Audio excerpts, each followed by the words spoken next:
ఎడారిలో సెలయేర్లు. జూన్ 20. మీరు కుడితట్టైనను ఎడమతట్టైనను తిరిగినను ఇదే త్రోవ, దీనిలో నడువుడి అని నీ వెనుక నుండి ఒక శబ్దము నీ చెవులకు వినబడును. యెషయా 30:21. మనకి ఏదైనా సందేహం కలిగినప్పుడు, సమస్య వచ్చినప్పుడు ఎన్నెన్నో గొంతులు అటు వెళ్ళమని ఇటు వెళ్ళమని మనకి సలహాలు ఇస్తుంటాయి. యుక్తాయుక్త విచక్షణ ఒక సలహాను, విశ్వాసం మరో సలహాను ఇచ్చినప్పుడు ఏం చేయాలి? ముందు మనం కుదుటపడి అడ్డొస్తున్న స్వరాలన్నిటినీ ఊరుకోబెట్టి దేవుని పరిశుద్ధ సన్నిధిలో మౌనం వహించి ఆయన వాక్యాన్ని ధ్యానసహితంగా చదవాలి. మన ప్రవృత్తిని ఆయన ముఖకాంతిలోకి ఎత్తిపట్టుకోవాలి. దేవుడు ఏ నిర్ణయాన్ని చేస్తాడోనని ఆతృతగా కనిపెట్టాలి.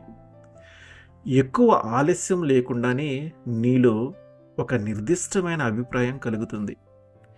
దేవుని రహస్య జ్ఞానం నీకు ముందుగానే అర్థమైపోతుంది. కానీ క్రైస్తవుడిగా ఎక్కువ ఆత్మీయానుభవం లేని దశల్లో పైన చెప్పిన విధానం మీదనే పూర్తిగా ఆధారపడటం మంచిది కాదు. ఆ అభిప్రాయానికి పరిస్థితులు అనుకూలమైన ధోరణిలో ఉన్నాయో లేదో చూడవచ్చు.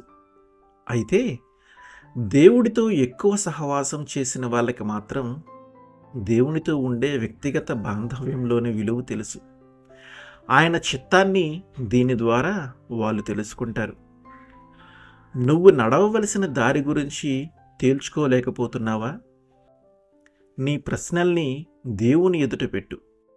ఆయన చిరునవ్వు కాంతిలోనే, ఆయన కల్పించిన కారుముబ్బల అంధకారంలోనే నీకు అవునని కానీ కాదని కానీ జవాబు తెలిసిపోతుంది.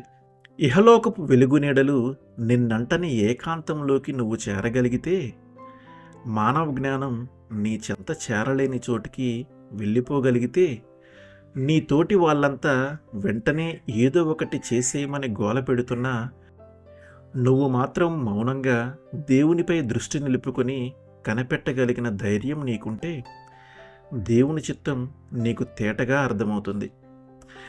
దేవుని గురించిన ఓ క్రొత్త అవగాహన నీలో పుడుతుంది.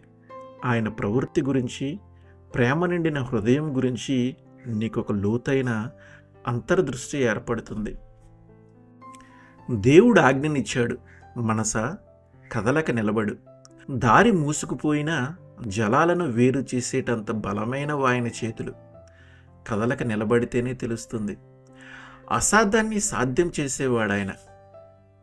సహనాన్ని కోల్పోకు, మనసా కదలక నిలబడు. వ్యూహంలో నువ్వు చిక్కుకున్నా నీ మార్గం తిరగగలడు దేవుడు. కదలక నిలబడితే తన చిత్తాన్ని నెరవేరుస్తాడు. నీ చిత్తాన్ని ఆయనలో లీనం చెయ్యి.